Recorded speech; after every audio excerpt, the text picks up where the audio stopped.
हर रोज एक नई कहानी देखने के लिए चैनल को सब्सक्राइब करें और बेल आइकन दबाना ना भूलें। टुन्नू धोबी अपने गांव का जाना माना धोबी था। संगापुर गांव में उसकी छोटी सी दुकान थी, जहां एक से बढ़कर एक कपड़े थे। वो बात और थी कि वो कपड़े उसके नहीं बल्कि उसके ग्राहकों के थे। टुन्नू जात का धोबी जरूर था, लेकिन स्वभाव का इतना अच्छा था कि हर इंसान उससे बात करना चाहता था।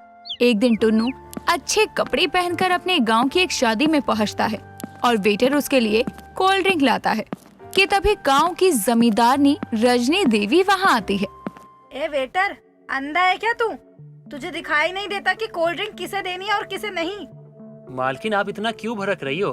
अगर वेटर ने हमसे ठंडाई के लिए पूछ लिया तो?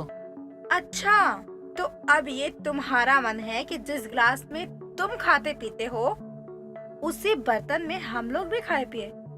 जा धोबी की, और सपने इतने बड़े बड़े। मालकिन, मुझे अपनी हद अच्छे से पता है और मैं यहाँ का कुछ भी नहीं खाता। मुझे अपनी हैसियत अच्छे से पता है और मैं तो बस यहाँ दूल्हे के कपड़े देने आया था। रजनी देवी कपड़े लेकर अंदर चली जाती है। कुछ दिनों बाद टुन्नू सादे कपड़े में जमादारनी के घर के आसपास कपड़े मांगने के लिए चला जाता है, लेकिन उसके घर नहीं जाता। वो अपने कपड़े की पोटली लिए धीरे धीरे चल रहा होता है। रजनी देवी टुन्नू को आवाज देकर रोकती है और उसके पास आती है। टुन्नू धोबी, तुम्हारे नखरे आजकल कुछ ज्यादा ही नहीं बढ़ गए? तुम सबके घर से कपड़े ले जाते हो सिवाय मेरे घर को छोड़कर, ऐसा क्यों? क्योंकि आपको हमारे धोए हुए कपड़े और प्रेस किए हुए कपड़े बिल्कुल पसंद नहीं आते। आप काम कम करवाती हो और बेइज्जती ज्यादा करती हो। माना हम धोबी हैं, गरीब हैं, लेकिन आप हमारी इज्जत नहीं करती। आसपास के सभी गांव वालों से पूछो, वो हमारी इज्जत करते हैं। बच्चा बच्चा हमको जानता है। तुम्हारी दुकान का कितना नाम है और कितना नहीं, इसे मुझे कोई लेना देना नहीं है। मुझे कौन सा तुम्हारे साथ कोई रिश्ता जोड़ना है। मेरा मतलब तो सिर्फ तुमसे अपने कपड़े धुलवाना और प्रेस करवाना है। ठीक है, अगर आप ऐसा कह ही रही हो तो एक काम कीजिए ना, आप दूसरा देख लीजिए। और क्योंकि मुझे यहाँ पे काम करने की कोई जरूरत नहीं है। जहाँ मेरी इज्जत नहीं होती, बेइज्जती होती है, मुझे वहाँ काम करने का कोई शौक नहीं है। मुझे माफ कीजिएगा, मैं चलता हूँ। टुन्नू, तुम सबके सामने मेरी इंसल्ट कर रहे हो। मालकिन, आपने मेरी कौन सी इज्जत रखी है? माना मैं जात का धोबी हूँ, लेकिन मेरी भी इज्जत है, मान सम्मान है। अब मैं चलता हूँ। टुन्नू की इस हरकत के बाद रजनी देवी उसे और नापसंद करने लगती है। जहाँ गांव के लोग उसके कोमल स्वभाव के कारण उसे पसंद करते थे, वहीं रजनी उसे और नापसंद करने लगती है। एक दिन टुन्नू नदी किनारे बैठकर कपड़े धो रहा था। तभी वहाँ गंदे कपड़े में एक पायल नाम की लड़की आती है, जो कि रजनी देवी की एक लौती लड़की थी। क्या आप मुझे थोड़ा पानी दे सकते हैं? मेरे सारे कपड़े खराब हो गए। जी बिल्कुल, आप रुकिए वहीं पे। यहाँ पे चिकनाहट ज्यादा है तो आप फिसल के गिर भी सकती हो। मैं आपके लिए पानी लेके आता हूँ। लड़का जितना सुंदर है उतना ही दिल का भी अच्छा है, वरना आज के समय में कौन किसकी मदद करता है। जी ठीक है, आपका बहुत बहुत धन्यवाद जो आपने मेरी मदद की, वरना गंदे कपड़ों में मुझे घर जाना पड़ता। वो क्या है ना, मेरी माँ को गंदगी पसंद नहीं है। आप भी कैसे अजीब बातें करती हो? भला गंदगी किसे पसंद आती है? वैसे आपने बताया नहीं आपकी हालत कैसे हुई? टुन्नू के पूछने पर पायल उसे सारी बात बताती है। पायल की बात सुनने के बाद टुन्नू मुस्कुराते हुए कहता है, आपके साथ ये तो बहुत गलत हुआ, ऐसा नहीं होना चाहिए। वैसे आप यहाँ किसके घर आई हो? आपने रजनी देवी का नाम सुना होगा ना, मैं उन्हीं की बेटी हूँ। और आप? अच्छा, तो आप मालकिन की बेटी है। मैं इस गांव का धोबी हूँ। ये क्या कह रहे हैं आप? आपको दिक्कत तो नहीं लगता कि आप धोबी हैं? पायल टुन्नू बातें कर रहे थे कि तभी रजनी देवी का कॉल आता है और पायल तुरंत वहाँ से चली जाती है। लेकिन पायल टुन्नू से मिलना नहीं छोड़ती। उसे फर्क नहीं पड़ता कि टुन्नू धोबी है। कुछ टाइम के बाद वो अपनी माँ के खिलाफ जाकर उससे शादी कर लेती है और उसके साथ अपना घर बसाकर खुशी खुशी रहने लगती है। सब कुछ अच्छा चल रहा था। रजनी देवी भी अपनी बेटी के मोह में सब कुछ भूल जाती है।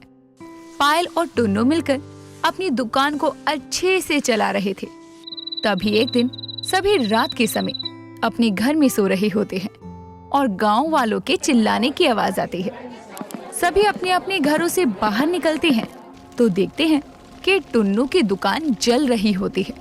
टुन्नू अपनी दुकान की तरफ भागता है। गांव वाले उसे पकड़ लेते हैं। छोड़ो, मुझे जाने दो, मेरी दुकान जल रही है। अरे अरे, उसमें महंगे महंगे कपड़े जो मैंने प्रेस करके रखा था, अगर वो जल गया तो मैं लोगों को क्या दूंगा। छोड़ो, मुझे जाने दो। आप कहाँ जा रहे हैं? जो होना था हो गया। अब दुकान में राख के सिवा कुछ नहीं बचा है। संभालिए अपने आप को। सब कुछ बर्बाद हो गया। त्योहार का समय आ रहा है, इतने सारे कपड़े थे, सब खत्म हो चुका है। मैं सबका कर्जा कैसे भरूंगा? आप शांत हो जाइए, सब ठीक हो जाएगा। लोग आग बुझाने की कोशिश करते हैं, लेकिन कुछ ही पलों में सब जलकर राख हो जाता है। सभी कर्जदार उसके घर के आगे आकर खड़े हो जाते हैं और अपने कपड़ों के दाम मांगने लगते हैं। टुन्नू सबके सामने हाथ जोड़कर कहता है, मैं आप सभी लोगों के आगे हाथ जोड़ के माफी चाहता हूँ। मुझे थोड़ा समय दे दीजिए आप लोग। धीरे धीरे करके मैं आप सभी का कर्जा चुका दूंगा। सब कुछ आपके सामने है, मुझ पे यकीन कीजिए। मेरे पास ज्यादा समय नहीं है। मुझे कल दूसरे गांव जाकर काम करना होगा, जिससे मैं इन सभी का कर्जा चुका सकूं। टुन्नू अगले दिन दूसरे गांव में निकलकर और वहां के बड़े बड़े लोगों के कपड़े धुलने और प्रेस करने के लिए जाया करता और उससे जो भी पैसे आते कर्जदारों को दे दिया करता। दिन रात मेहनत करके वो फिर से अपनी जिंदगी की गाड़ी को पटरी पर लाने की कोशिश करता है। जहां पहले टुन्नू धोबी की दुकान चलाता था, वहां अब वो सिर्फ लकड़ी से बनी एक छत के नीचे लोगों के कपड़े प्रेस किया करता। एक दिन वो कपड़े प्रेस कर रहा था, तभी रजनी देवी कुछ महंगी साड़ियां लेकर उसके पास आती है। अरे माफ करना, मैं तो आराम से ही रख रही थी, जरा जोर से फेंक दिया। मालकिन, ये सब क्या है? तुम्हारी औकात यही है। मेरा मतलब ये कुछ कपड़े हैं, इसे प्रेस कर दो। मैं तुम्हें इसके दुगने पैसे दूंगी। इससे तुम्हें अपना कर्जा उतारने में भी मदद मिल जाएगी। मैं आपके कपड़े नहीं लूंगा, आप इसे वापस ले जाओ। तुम अभी तक उस बात को पकड़ कर बैठे हो। छोड़ दो उस बात को और ये कपड़े प्रेस कर दो। भले ही मुझे 10 लोगों के कपड़े प्रेस करना पड़े, लेकिन मैं आपके एक कपड़े भी नहीं लूंगा। क्यों? आप माँ के दिए हुए कपड़े क्यों नहीं लेंगे? एक तो माँ आपकी मदद कर रही है, ऊपर से आप अकड़ दिखा रहे हैं। क्योंकि तुम्हारी माँ ने मेरी बहुत बेइज्जती कर रखी है। अगर इनके कपड़ों से एक आदमी का भी कर्जा उतर गया तो ये मुझे पूरी जिंदगी भर ताना मारेंगी और मैं ये चीज बर्दाश्त नहीं कर सकता। माँ सही कहती है, जो जात का जितना छोटा होता है उसकी नाक उतनी ही बड़ी हो जाती है। कहाँ से कहाँ पहुँच गए, लेकिन घमंड है कि टूटने का नाम नहीं ले रहा। मुझे आपके साथ नहीं रहना, मैं जा रही हूँ। पायल का ऐसा बर्ताव देखकर टुन्नू और टूट जाता है।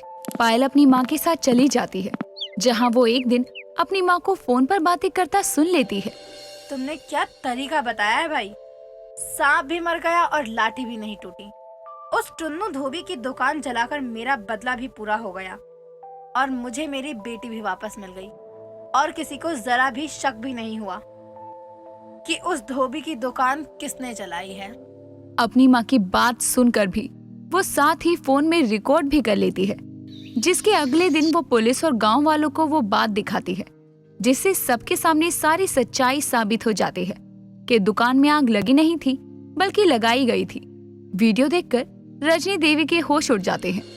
इसका मतलब तुम्हारा मेरे घर आना, मेरा साथ देना, ये सब एक नाटक था। हाँ माँ, ये सब एक नाटक था। मुझे आप पर शक उसी दिन हो गया था जिस दिन मैंने आपकी टूटी चप्पल दुकान के बाहर देखी थी, और यकीन आज की बात सुनकर हो गया। सारी सच्चाई जानने के बाद पुलिस वाले टुन्नू धोबी को मुआवजा दिलवाते हैं, साथ ही रजनी देवी को हवालात ले जाकर बंद कर देती हैं। उस मुआवजे से टुन्नू धोबी कर्जदारों का कर्जा उतारकर चैन की सांस लेता है। नेहा अपने पति राजू और अपने 2 बच्चों के साथ रहा करती थी। नेहा प्रेग्नेंट थी। नेहा का पति मजदूरी कर अपने दोनों बच्चों और अपनी प्रेग्नेंट पत्नी का पेट पालता था। ऐसे ही एक दिन रोशन मजदूरी करके घर जा रहा था, तभी उसका एक्सीडेंट हो जाता है, जिसकी वजह से रोशन अपाहिज हो जाता है। ये देखकर नेहा रोते हुए अपने पति के पास बैठकर उससे कहती है, रोशन जी, ये क्या हो गया? बताओ, अब घर में ना तो राशन है ना ही पानी। अब मैं आपकी दवाइयाँ और बच्चों के साथ इस घर को अकेले कैसे संभालूंगी? नेहा, भगवान ने सच में मेरे साथ अच्छा नहीं किया। मुझ जैसे गरीब और मजदूर को अपाहिज कर उन्होंने ना जाने मुझसे कौन से जन्म का बदला लिया है। इस अपाहिज बने शरीर का मैं क्या करूं, जब ये शरीर अपने बीवी बच्चों को ही पाल नहीं सकता तो। नहीं रोशन जी, आप ऐसा मत बोलिए। आप भगवान को दोषी मत ठहराइए। याद रखना, भगवान जो करता है वो अच्छे के लिए ही करता है। नेहा, अगर भगवान हमारे लिए कुछ अच्छा करता तो वो हमें किसी चीज से मिलवाता, किसी अच्छी कंपनी में मुझे काम दिलवाता ना। क्यों इस तरह मुझे अपाहिज बनाकर इस घर में बैठाता। नेहा जैसे तैसे रोशन को समझाती है। इसके अलावा नेहा और करती भी तो क्या, उसके पास कोई और रास्ता नहीं था सिवाय रोशन को समझाने के। इस तरह नेहा उसको समझा बुझा कर सुला देती है, तो वहीं वो अपने दोनों बच्चों को भी सुला देती है। एक तरफ तो रोशन और नेहा के 2 बच्चे सुकून की नींद सो रहे थे, तो वहीं नेहा रात भर सो नहीं पाती, क्योंकि उसके दिमाग में एक ही बात चल रही थी। आखिर वो अपने बच्चों और पति का पालन पोषण कैसे करेगी। नेहा अपने पति और बच्चों की तरफ देखती है और खुद से कहती है, मैं प्रेग्नेंट हूँ। मेरे दोनों बच्चे आज भूखे सोए हैं। मेरे पति भी सिर्फ पानी पीकर ही सो गए। ऐसे में मैं क्या करूँ, मुझे तो कुछ भी समझ नहीं आ रहा।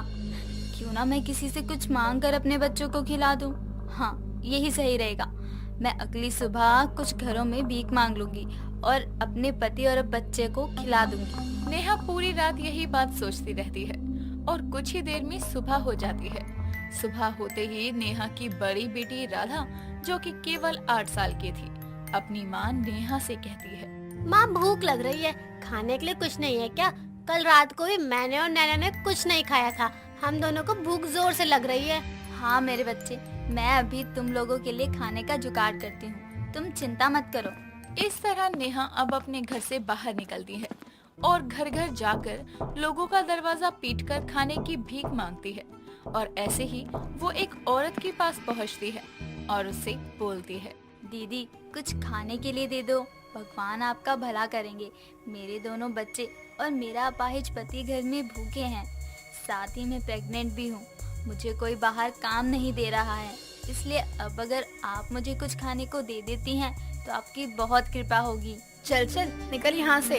अरे जब तू इतनी ही गरीब थी तो ये मटका करना जरूरी था? ना जाने कहाँ कहाँ से मुंह उठाकर भीख मांगने के लिए आ जाते हैं, वो भी सुबह सुबह। सारा दिन खराब हो गया इन भिखारियों की शक्ल देखकर। इस तरह वो औरत नेहा के मुंह पर अपना दरवाजा बंद करके चली जाती है।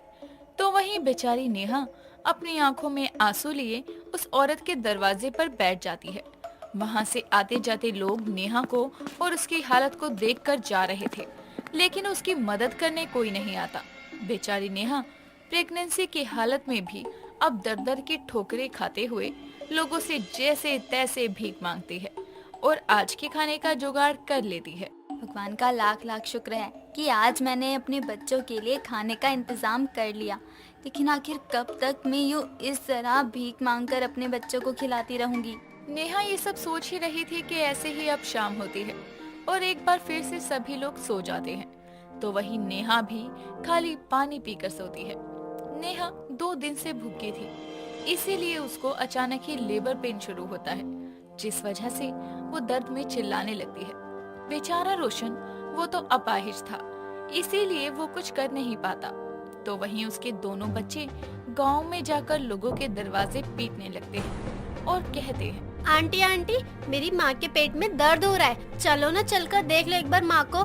बच्चों की मासूमियत और उनकी आंखों में आंसू देखकर कुछ औरतों को दया आती है और वो सभी नेहा के घर आती हैं। कुछ औरतें नेहा की डिलीवरी करती हैं, तो वहीं कुछ औरतें बच्चों को भूखा और रोता बिलखता देखकर अपने घर से खाना लाकर देती हैं और उन बच्चों को खिलाती हैं। जैसे तैसे नेहा का एक लड़का होता है।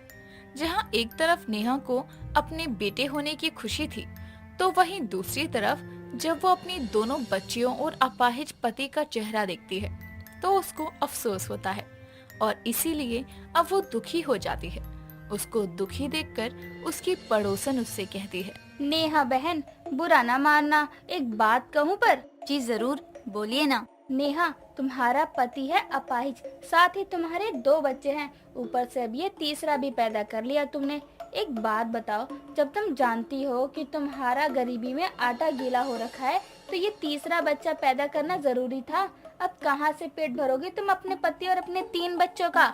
नेहा अपनी पड़ोसन को जवाब नहीं दे पाती और अपनी आंखों में आंसू लिए अपने छोटे बच्चे की तरफ टुकुर टुकुर देखती है।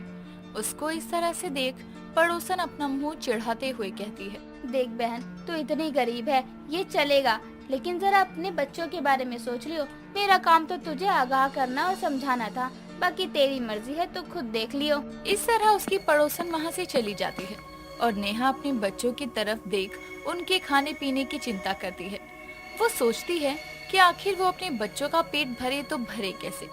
तभी उसकी नजर अपनी छोटी बेटी नैना के हाथों में पकड़े पोस्टर पर जाती है, जिस पर उसकी बेटी को कुछ पड़ोसनों ने खाना दिया था। नेहा नैना से वो पोस्टर लेकर उसे पढ़ती है और उसमें लिखा था, यहाँ 5 मजदूरों की जरूरत है, पढ़े लिखे अनपढ़ ग्रेजुएशन सब चलेगा, हर दिन का 500 मिलेगा। इस पोस्टर को देखकर नेहा के दिमाग में एक आइडिया आता है और वो खुद से कहती है, क्यों ना मैं मजदूरी करके अपने बच्चों को पाल लूं, इसी बहाने मुझे काम भी मिल जाएगा, साथ ही मैं अपने बच्चों को भी अच्छे से पाल सकूंगी। अगले दिन नेहा अपने छोटे बच्चे को अपनी साड़ी के सहारे अपनी पीठ पर बांधती है और मजदूरी के लिए निकल जाती है। कुछ देर बाद जब वो ठेकेदार के पास जाती है तब वो उसे कहती है, साहब मुझे काम की बहुत जरूरत है, इसलिए मुझे काम पर रख लीजिए। उसकी ये बात सुनकर ठेकेदार उसे ऊपर से नीचे तक देखता है और उसके पास एक छोटा बच्चा देखकर उससे कहता है, तुम्हारा नाम क्या है? जी मेरा नाम नेहा है, आप मुझे काम दे देंगे तो आपकी बहुत कृपा होगी। हम तुम्हें काम तो दे देंगे, लेकिन प्रॉब्लम ये है कि तुम्हारे पास एक छोटा बच्चा है और अगर बच्चा लेकर तुम काम करोगी तो तुम्हें ही बहुत प्रॉब्लम होगी। बूझ रही हो ना हम क्या कहना चाह रहे हैं? ठेकेदार साहब, आप मेरे बच्चों की चिंता मत कीजिए, मैं अपने बच्चे की देखभाल खुद ही कर लूंगी, बस आप मुझे काम दे दीजिए। देखो बहना, ये मजदूरी वाला काम है, बहुत ही कठिनाई होवत है, समझ रही हो ना तुम हम क्या कहना चाह रहे हैं? मैं समझ रही हूँ, पर मुझे काम की बहुत जरूरत है, मुझे काम दे दीजिए, मैं आपके आगे हाथ जोड़ रही हूँ। ठेकेदार अब उसके बच्चे को ध्यान में रखते हुए उसको चाय बांटने का काम देता है और इस तरह अब नेहा अपने बच्चे को अपनी पीठ पर बांधकर चाय बनाती है। इस तरह से अब शाम होती है और जब ठेकेदार सबको आज की दिहाड़ी देता है तो वो सभी को 500 रुपए देता है, लेकिन नेहा को सिर्फ 300 रुपए। ये देखकर नेहा कहती है, साहब सभी को तो आप 500 रुपए दे रहे हैं, लेकिन मुझे आपने सिर्फ 300 रुपए ही दिए, ऐसा क्यों? देखो, उन सभी का मेहनत वाला काम है और तुम्हारा काम सिर्फ चाय बनाकर बांटने का, इसीलिए मैंने तुम्हें केवल 300 रुपए ही दिए। तुम समझ रही हो ना हम क्या कहना चाह रहे हैं? हमने तुम्हारा ही अच्छा सोचा है, इसीलिए हम तुमको ये आसान वाला काम दिए हैं, बाकी करना है तो करो, नहीं तो तुम्हारी मर्जी बहन। 300 रुपए खराब नहीं थे, दिन का खाना तो आ ही जाता है। ये सोचकर अब नेहा चाय बनाने के साथ साथ चाय बांटने का काम भी करने लगती है। सपना और संजय बहुत ही गरीब दंपति थे, जिसके 2 छोटे बच्चे भी थे। सपना घर घर जाकर काम किया करती थी और अपने बच्चों का पेट पालती थी। वहीं संजय भी काम करता था, लेकिन वे सारे पैसे पीने खाने में उड़ा देता था, जिसके चलते घर में रोज पैसे के चलते लड़ाई होती। संजय बिना कुछ सोचे समझे हमेशा सपना को मारता था। ऐसे ही दिन बीतते जाते हैं। सपना के बच्चे थोड़े बड़े होने लगते हैं। उनकी पढ़ाई की टेंशन सपना को खाए जाती है। एक दिन सपना संजय से कहती है, सुनते हो, अब आपको पैसे बचा के चलना चाहिए, जब देखो तुम सारे पैसे ऐसे ही उड़ा देते हो। तुम कम बोला करो मुझसे, जाकर अपना काम कर लो। मुझे ना जो सही लगेगा ना मेरे लिए मैं वो कर लूंगा, ठीक है ना? मुझे समझाने की कोई जरूरत नहीं है, नहीं तो मेरा हाथ उठ जाएगा तुम पर। रोज ही तो मारते पीटते हो, आज भी मार लेना, और क्या। ऐसा होना रोज रोज का काम हो गया था। सपना को कुछ भी समझ नहीं आ रहा था कि वो क्या करे, क्योंकि संजय की आदतों में कोई बदलाव नहीं था।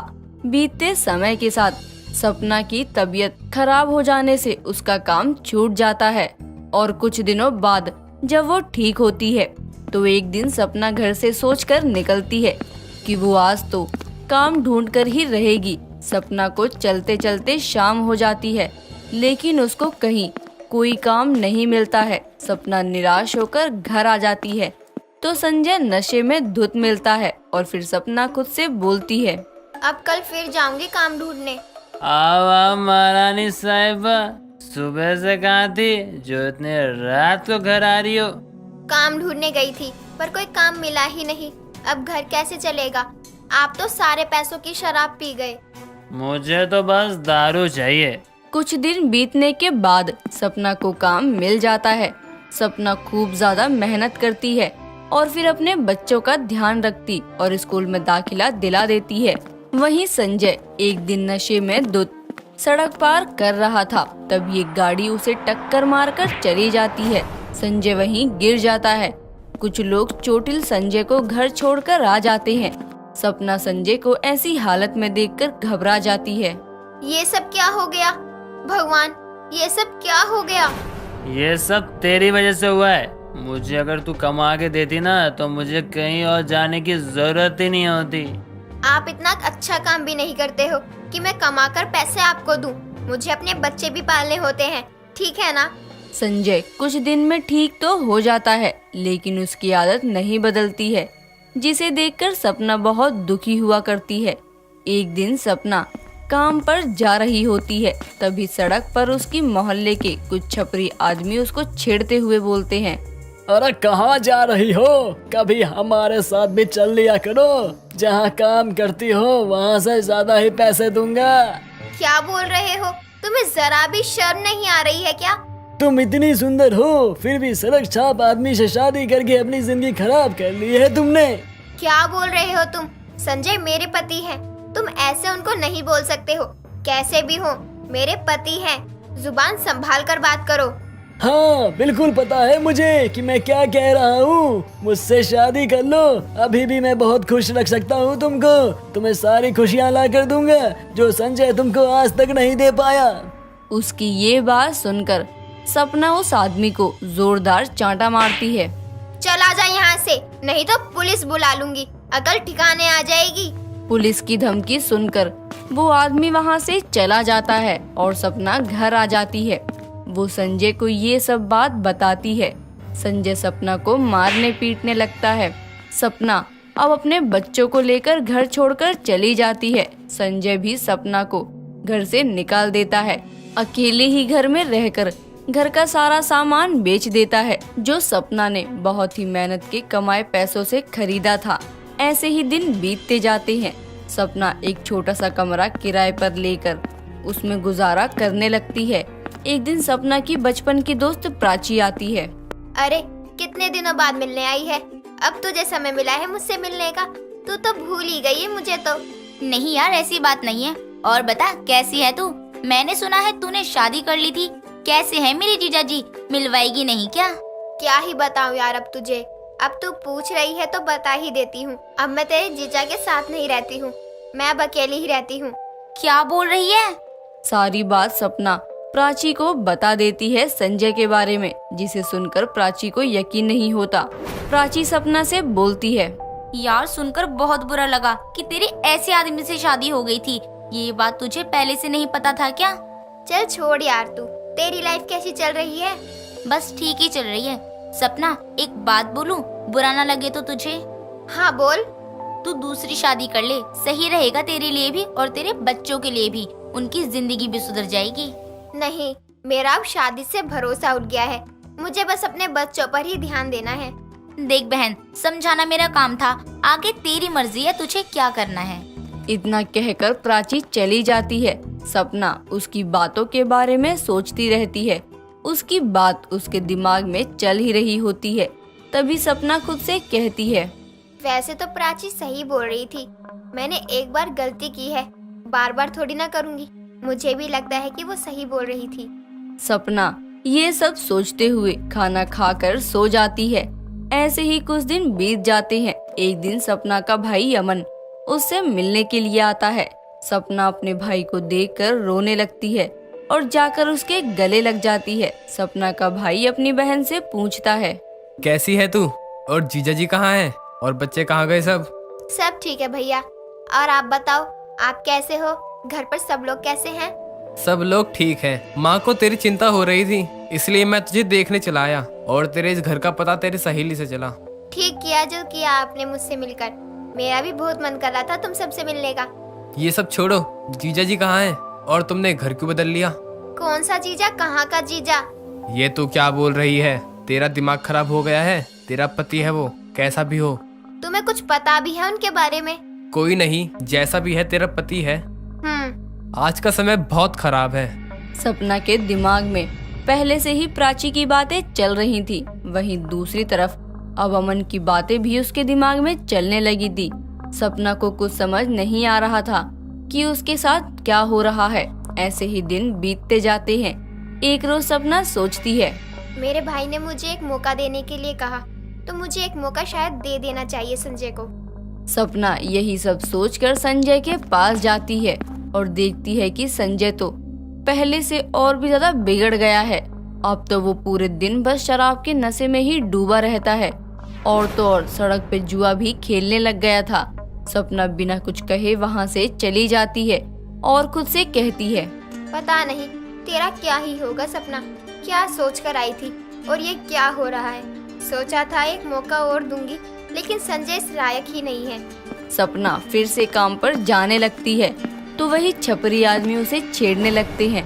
सपना फिर से संजय के पास जाती है और बोलती है, तुमको जरा भी फर्क नहीं पड़ता है क्या? मैं तुमको एक बार मौका देना चाहती हूँ, एक बार हम दोनों साथ रहते हैं। मुझे नहीं रहना तुम्हारे साथ, क्योंकि तुम खुद ही घर छोड़ के गई थी, इसलिए जाओ रहो अकेले। तुम ये बताओ, तुम्हें मेरे साथ रहना है या नहीं? आखिरकार तुम चाहते क्या हो? पहले तुमको मुझसे माफी मांगनी पड़ेगी, तभी तुम इस घर में आ सकती हो। सपना बिना कुछ बोले वहाँ से चली जाती है। ऐसे ही समय बीतता है। एक दिन सपना अपने काम पर जा रही होती है, तभी देखती है कि संजय सड़क पर घायल पड़ा है। सपना उसे वहाँ से कुछ लोगों की मदद से उठाकर अपने घर लाती है और कहती है, ये सब क्या हो गया? मुझे तो कुछ समझ नहीं आ रहा है, ये तुम्हें क्या हो गया? सपना अब और भी मेहनत करती है और अपने पति की देखभाल करती है, साथ ही अपनी सेवा से उसे जल्दी ही ठीक भी कर लेती है। सपना का ये दयालुपन देखकर वो कहता है, मुझे माफ कर दो सपना, मुझसे बहुत बड़ी गलती हो गई। मुझे अपनी गलती का एहसास हो गया है।